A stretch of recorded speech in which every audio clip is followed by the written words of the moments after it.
KLX 150 mga boss, magpapalit tayo ng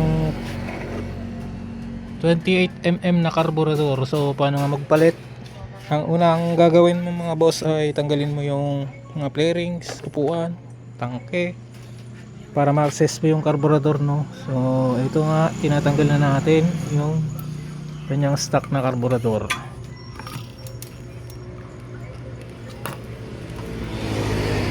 Ayan, natanggal na natin mga boss, no? So tanggalin ko muna. At ayan na mga boss, natanggal na natin yung kanyang stock na carburetor. So ang ipapalit natin mga boss ay 28mm na Nibi. Alright mga boss, sa ating cable ng ating stock carburetor ng KLX mga boss ay may dalawang cable, no? So hanapin yung pahaltak. Sa impaltak ay meron siyang ganito. Ito yung gagamitin natin mga boss, no?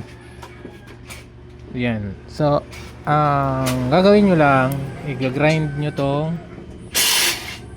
itong puntil nya na to, yung ayan, yan. Gagawin natin siyang parang ganito.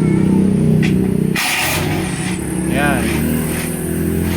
Grinder lang natin mga boss, ano, para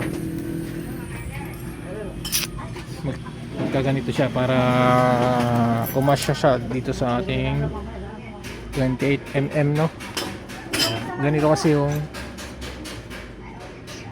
sa 28mm. So dito siya nakalagay. Ayan. Ayan yung cable ng KLX. So malaki, ano, gawa nung dito sa diaphragm nga siya nakalagay dito.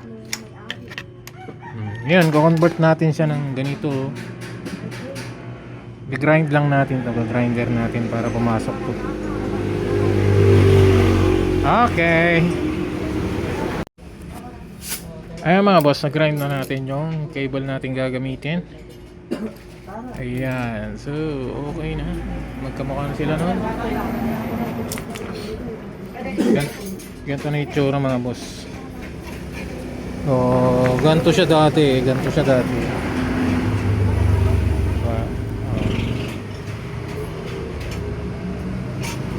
Yan, gagrind nyo lang yan para kumasa yung piston ng 28mm.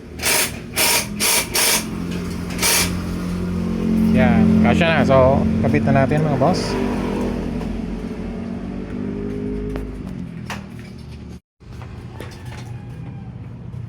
Ayun na mga boss, nakabit na natin yung ating Nibi carb sa ating KLX, no? So gumamit tayo ng manifold. Palitan na natin yung stock. Ito yung kanyang stock mga boss. So mayroon tayong binili na panlagay talaga sa 28mm. Yan, paanda rin natin, nakabit na natin.